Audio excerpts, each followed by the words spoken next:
Welcome back to Ujima Exchange, a Black History Month podcast series by the Ujima Fellowship Program. I am Aderehunmu, and I am a former Ujima alumni from the first cohort, and this episode focuses on the Ujima Fellowship experience, how leadership, community engagement, and the collective responsibility show up in real life.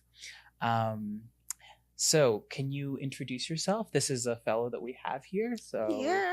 yes, could you introduce yourself and tell us why you decided to apply to Ujima? So my name is Folashade Aderehunmu. I am one of the alumni for the Ujima Cohort 5. Mm-hmm. Why I decided to apply? What an interesting question. It's actually a long story. Okay. So let me try to shorten it this way. Okay. When I came to Canada, December 2023, Mm-hmm. so I came in the peak of winter. Yeah. And it was just me in the house doing nothing. So my husband just came, and he actually knows, back home before we came here, these are the type of things, I like to involve myself in. So when he saw it, he was just like, he shared it with me. I'm like, okay, go girl, apply. And I did. And I got approved, or the application was successful rather. Yes. And I found myself in the midst of other Africans learning about leadership, development, community engagement, and how to be a better Africa. That sounds very important and sounds like a great, fun experience. And I'm excited to hear more about it. I know. Yeah. So before Ujima, how did you think about leadership and community involvement in general? So before Ujima, when you talk about leadership, for me, I see it as you having to serve people. Yes. That's, I think, the simple way I can define leadership. Me being there to be a messenger to a group of people. If that's it. If that's what's needed. Exactly. Of course. So me being a messenger to people, me being of help, me being a face to having people get solutions to problems that they may have or challenges they may be encountering. So a lot of service at the center of that, which is very important. Basically. Yeah. What has Ujima taught you about working with others to create change? That's quite interesting. That's making me remember one of the class we had with Matthew and also Barbara, because I remember in that year class, they did bring out Barbara, for example, did bring out one example that if I say I should start sharing it now, it's going to take a time, She actually did tell us a little bit that she had to take her grandson to the pool. And at the pool, the safeguards were actually around. But then there were some other things in the pool already playing roughly in the water. And she felt that wasn't safe. Right. And according to her, the safeguards were around and they were not doing anything. Not being attentive. She had to, take the bull by the horn by having to report that incident to, I guess, the management. I think that's, the management. And afterwards, they were able to, do something. At least for her, she took a role by having to, because I know the next class she came to, she was like, oh, guys, you know what happened? After I reported, the management had to, I think she said they had to put a signpost there or something. So that way people knew what to do. Because in the class that day, we were also imagining, what if they find they were playing, but then if they are played into the deeper side of the water and we are beginning to tell another story. Safety is always important wherever we find ourselves. And being a leader, these are things that comes to you naturally. Which for us in class that day, we saw that this was just a natural trying to speak where those who were supposed to speak didn't speak.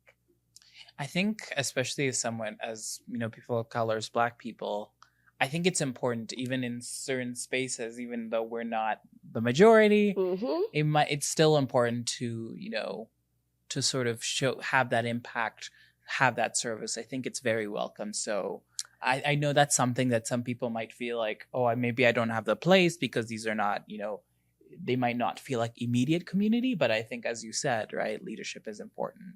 And that's one thing I feel over the years, Ujima African Center is trying to do. You not having to mention that word, you are not a majority. There's no minority anywhere. Who defined minority? Who says someone is a majority? We're all equal. Come on. Right. I might be black, you may be, the other one, but then no one has defined minority as me, and no one has defined majority as me. So I define who I want to be. You're empowered. We're all empowered, and yeah, we all have a stake in this community and society. So we're all part. We pay taxes. Don't forget. So that's like critical to remember. We all, and when the taxes come, we all see taxes never define minority or majority. They don't. They don't. They don't discriminate in that way. Could you share a project or experience that helped you grow as a leader? I have many of that. So which of them would you want me to share right now? The one that you think that it was the most impactful and meaningful to you. Which one you thought that this one's really going to have an impact? Okay, so let me quickly share these. Still, when I came to Canada, those days that I was just in my house, I was going through Facebook one of those days and I saw this group, HTH, helping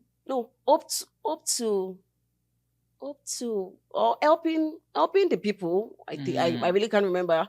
But I know their idea is to always come together on a Friday to cook, and Sunday they are at the park sharing food. Wow. I did volunteer a couple of times just to be there. I know even when it's pretty cold, I'm also out there sharing food. Yeah. Yes. But then in the midst of doing these, I noticed part of people who come there to be of service. We had a pastor. We had other individuals that are well placed in the society, coming to put smiles on the faces of these people of different category who are in need. So far, it's something that when I think about, right now, I might really not have the time, to still go and be committed as I always want to do. But then it still gives me, a lot of comfort. That's an important experience. And it's good to always feel connected to a community and to see people for who they are and value them as equal. Definitely. As you said, right? Definitely. They're just in, might have been a shortfall, but, even we that we are speaking, that shortfall can come. Seriously, it's easy. Things are very precarious sometimes. Okay, so how has Ujima encouraged you to think about mental health as part of leadership and community work?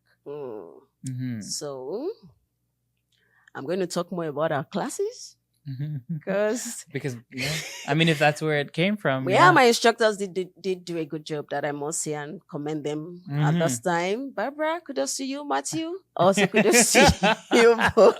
They had an impact. Yeah, because I know one of those classes Matthew took us back then. He was talking about I really can't remember the topic now, but then he did say that when you walk into a group or you walk into a program or you walk into an event, yes, always make the difference. And how do you achieve this?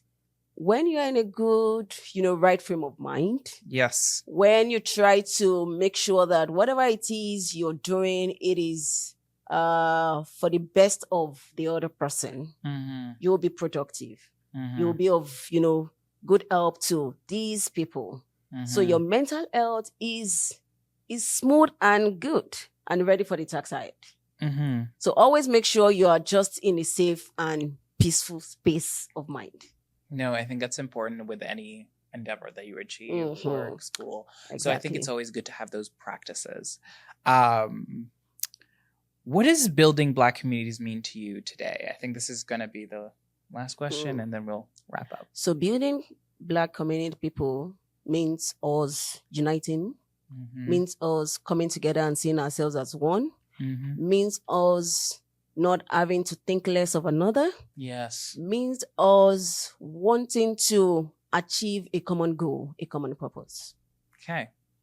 I've really had a really fun time. Thank you, ma'am. Getting to know you, listening to your responses, and getting some insights on the fellowship. So it's been fun having you here. My name is Elaine, as well. And Folashade, Aderehunmu. And it was nice having this chat. And we're here with another fellow. So can you introduce yourself and tell us why you decided to join the Ujima Fellowship? Okay, my name is Muath Abdullahi. I am in the Ujima Cohort 5 group. Yes. And the reason I decided to join Ujima Fellowship is to build self-confidence and to be able to become the leader for my community. Those are very important goals, and I feel like hope to hear the experiences that this has led you to do. So before Ujima, how did you think about leadership and community involvement in general? Before Ujima, what I felt that community involvement was quite strong there in my community. I felt that it wasn't quite essential. Like everyone was just being their self. Everyone was being quite independent. And in terms of leadership, there wasn't a lot of voices, opinion heard. Everyone was just saying one thing one after another, and then it ended up just leading toward a chaos that just impact the whole community itself. So there was not a lot of cohesion, and you thought that there was a need for that kind of bringing people together and leadership, and so you were trying to fill in that kind of, I think, missing gap, maybe. Yes, a missing gap that is needed. So that totally makes sense, and I feel like that's the community calls you to take that spot sometimes when you see that something needs to be done. So it's a really big part of being a leader. So the next question is, so the Ujima is the third principle of Kwanzaa and focuses on collective work. How have you experienced this principle through the fellowship? How have you experienced collective work? How I have experienced this principle in terms of collective work is by working together in a team environment. Like I used to work for in the placement of the Ujima, a domestic violation organization, which was located in Calgary, and we had to deal with a lot of collective work in order to help these men and women that are experiencing, especially that most of them common ones that they say that domestic violation occurred was in Ethiopia, Sudan, and Somalia, the top three. And that was their biggest put, and barrier. And that was the biggest barrier, is because a lot of them have gone, especially in the Calgary zone. So it's like collective work for me means to have the ability to put everyone put in a group, and to be able to come together and to be able to raise our concern about it. No, I think that's very important. So like, I think building each other up through community is something that I think you mentioned, and having that expressing and talking, I think, and connecting that way, I think is very important. Yeah. I think those are things that are just so critical to building community, and it's a lot of, making connections and making people feel recognized and, for the kind of situations that they are in, right? Yeah. No. Important work. How does the fellowship support different leadership styles and lived experiences? How do you think you've seen that?